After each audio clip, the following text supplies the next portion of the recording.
Hello traders, welcome to Investoo.com's flash course on how to correctly calculate your targets.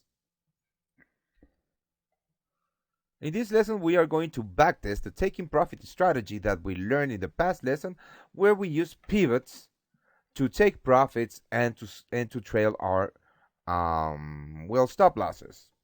We are going to start with the left side of the chart, and as you can see right here, we are going to follow this entry. Okay, let's assume that we went long right here.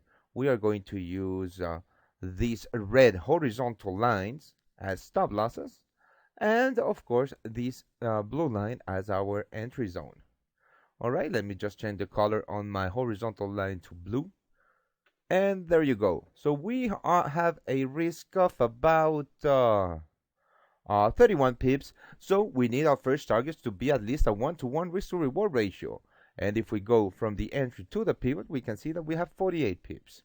Now, what's going to happen here is that we are going to immediately take profit right here at the first pivot. This is the daily support one. All right. The red pivots are the daily resistance. As you can see, if I hover my mouse right here, you can see that this is a pivot point. This is the daily resistance one. The gray one, and we can change it to a white one if we can, if we want, but I'm going to leave it like that. The gray one is the daily pivot. Here we have the daily support 1, daily support 2, and 3. Now, this is what's going to happen. Like I told you on the previous lesson, we are going to take half of our position off right here for for exactly 49 pips. Okay, so we are going to put a 49 pip reminder here and a plus sign because we earned our 45 pips. All right, we have earned 45 pips here, and we are moving our stops to break even. What's going to happen is that price is going to retrace. Don't be upset about losing paper money, because it's not banked just yet, but price is going to retrace a bit. If price retraces all the way up to your stops, well, it doesn't matter. You already made a 49 pips out of the first part of your trade. And if it retraces all the way to your stops at break even, well, I think you should be out of the trade in any case. But right here, we see that we have a retracement to about halfway of our entry to the pivot. And then price breaks through the previous low, or the low that price made during the pivot tests. Oops, that's my mistake. This is the one I want to grab. All right, we broke it. So right now, we are going to aim for the second pivot, okay?